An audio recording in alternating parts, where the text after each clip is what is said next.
मेहमान पूरे हफ्ते रहेंगे।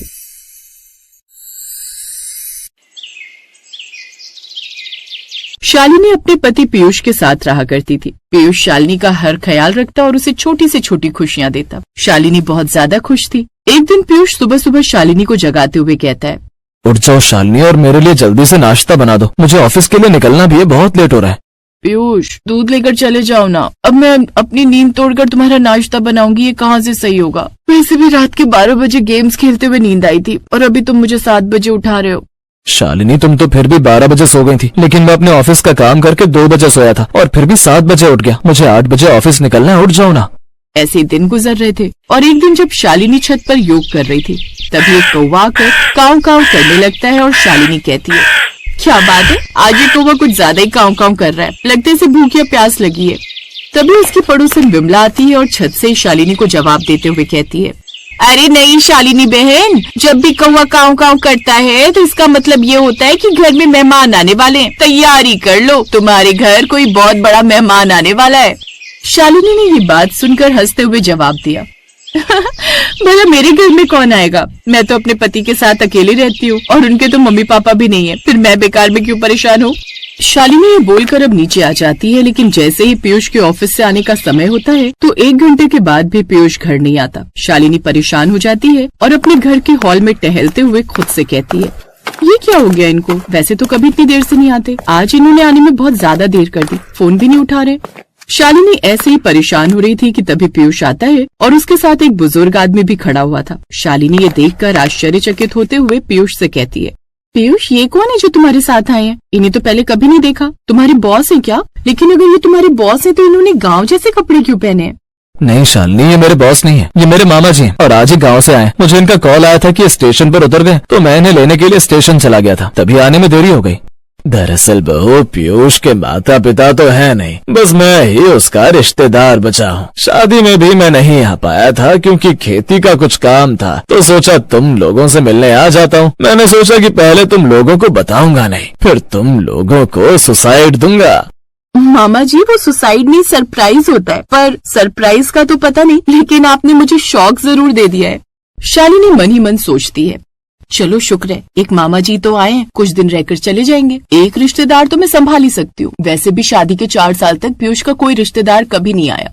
शालिनी इतना बोली थी कि तभी मामी जी और उनकी 2 लड़कियां भी घर के अंदर आती है। मामी जी की सांस फूल रही थी और मामी जी ने शालिनी से कहा, अरे बहू, सबसे पहले हम लोगों को पानी पिला दे, तेरा मकान 4थी मंजिल पर था, तेरे मामा जी तो अक्सर इधर उधर शहर जाते रहते हैं, इसलिए उन्हें लिफ्ट की आदत थी, लेकिन हम लिफ्ट में नहीं चढ़ सकते थे तो हम सीढ़ियों से आए हैं। अपने घर में एक साथ 4 लोगों को देखकर शालिनी हैरान रह जाती है और तुरंत ही मुंह बनाकर अपने कमरे में चली जाती है। तभी उसके पास पीयूष आता है और शालिनी सीधा सवाल करती है, पीयूष तुम्हारे मेहमान आ गए, कोई बात नहीं, बहुत अच्छा है, लेकिन ये बताओ कि जाएंगे कब? पीयूष ने अपनी नजरें झुकाकर धीरे से शालिनी को कहा, मेहमान हफ्ते भर बाद जाएंगे। ये बात सुनकर शालिनी के पैरों तले जमीन खिसक जाती है। ऐसे ही किसी तरह रात गुजरती है। अगली सुबह शालिनी रोज की तरह अपने कमरे में सो रही थी और उठने का नाम ही नहीं ले रही थी। अरे शालिनी, मेरे लिए तो तुम कभी नहीं उठती, लेकिन अभी तो घर में मेहमान आए हुए हैं, उठ जाओ ना, ऐसे अच्छा नहीं लगता। अगर मैं रसोई में जाकर खाना बनाऊंगा तो तुम्हारी और मेरी दोनों की बदनामी होगी। यार ये मेहमान कब जाएंगे, पूरे हफ्ते में कैसे एडजस्ट कर पाऊंगी। शालिनी किसी तरह उठती है और रसोई में जाकर देखती है तो रात के जूठे बर्तन पड़े हुए थे और आज नौकरानी भी नहीं आई थी। सबसे पहले उसने सारे गंदे बर्तन साफ किए और उसके बाद खाना बनाने लगी और खुद से कहा, एक काम करती हूँ, सब लोगों के लिए पैनकेक बना देती हूँ, जल्दी बन जाएंगे और ज्यादा मेहनत भी नहीं लगेगी, और ये गांव के लोग हैं, इन्हें भी कुछ कम से कम नया खाने को मिलेगा। शालिनी ये बोलकर सब लोगों के लिए पैनकेक बनाकर सॉस के साथ टेबल पर रख देती है, लेकिन जैसे ये सारा नाश्ता मामी जी देखती हैं तो कहती हैं, अरे बहू ये क्या रूखा सूखा खिला रही है तू हमें सुबह सुबह, हम लोगों को पोहे पराठे छोले पूरी यही सब खाने की आदत है। कोई बात नहीं, तुझे पता नहीं था ना, अब जल्दी से जाओ सबके लिए आलू के पराठे और चाय बना ला। अब शालिनी ये बात सुनकर हैरान हो जाती है और तुरंत ही रसोई में जाकर सब लोगों के लिए आलू पराठे और चाय बनाकर लाती है। उसके बाद सब लोग साथ में बैठकर चाय और पराठे खाते हैं कि तभी मामी जी की लड़की नेहा ने शालिनी से कहा, भाभी भैया बता रहे थे कि आपने अपने यहाँ नौकरानी लगा रखी है, हम लोग तो 8 कमरों का काम अकेले खुद ही कर लेते हैं। मैं तो आपसे भी यही कहूंगी कि आपको अपने घर का काम खुद करना चाहिए, ऐसे शरीर में फुर्ती रहती है। नहीं, ये सब कहने की बात है। शहर में तो जो इंसान नौकरानी नहीं रखता तो उसे लोग गरीब कहते हैं, इसलिए एक नौकरानी तो लगानी पड़ती है। हाँ, ये बात अलग है कि वो हफ्ते में 3-4 दिन छुट्टी कर लेती है और फिर सारा काम मुझे खुद ही करना पड़ता है। भाभी, तब भी अगर आप वो पैसे बचाएंगी तो आप अपने लिए और ज्यादा कपड़े खरीद पाएंगी और अपने घर के लिए बचा पाएंगी, या फिर आप वो पैसे अपने भविष्य के लिए भी संभाल कर रख सकती हैं। बाकी जैसी आपकी मर्जी।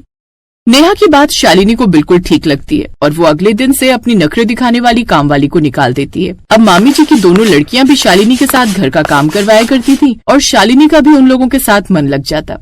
एक दिन जब शालिनी अपने कमरे में अपने पति के साथ अकेली थी तो उसने पीयूष से कहा, पीयूष, जब से मामा जी की फैमिली आई है तब से मेरा मन लग जाता है और मैं बोर भी नहीं होती, और पता है पूरे घर का काम भी चुटकियों में हो जाता है और पूरे घर का काम करने के बाद भी शरीर में बहुत एनर्जी रहती है। अच्छा है, मुझे तो लगा था कि तुम मेरे रिश्तेदारों को देखकर चिढ़ जाओगी और उन्हें भगाने के बारे में सोचोगी। और वैसे भी जब रिश्तेदार आए थे तो 3 दिन तक तो तुम यही पूछ रही थी कि रिश्तेदार कब जाएंगे, और मैं बार बार बोल रहा था कि रिश्तेदार 1 हफ्ते तक रुकेंगे। 1 हफ्ते से याद आया, कल तो मामा जी को और उनके परिवार को 1 हफ्ता हो जाएगा, तो क्या ये यहाँ से चले जाएंगे? तभी पीयूष ने अपनी जेब में हाथ डाला और मामा जी और उनके परिवार की ट्रेन की टिकट निकालकर शालिनी को थमा दी और कहा, मैं तुम्हें यही बताने वाला था शालिनी, मुझे ऐसा लगा था ये ट्रेन की टिकट देखकर तुम खुश होगी, लेकिन तुम्हारा तो चेहरा उतर गया। कल मामा जी और उनका परिवार जा रहा है। ये बात सुनने के बाद शालिनी को बहुत बुरा लगता है और उसका मुंह उतर जाता है। अगली सुबह वो झूठा बुखार होने का नाटक करती है। तभी मामी जी उसके पास आती हैं और कहती हैं, शालिनी मेरी बच्ची, मैंने भी 2 लड़कियों को बड़ा किया है। मैं जानती हूँ कि तुम बहाना कर रही हो और तुम्हारी तबीयत खराब नहीं है, लेकिन अगर हम तुम्हारे कहने से 1 हफ्ता और रुक भी जाएंगे तो क्या होगा, एक न एक दिन तो हमें वापस जाना ही है।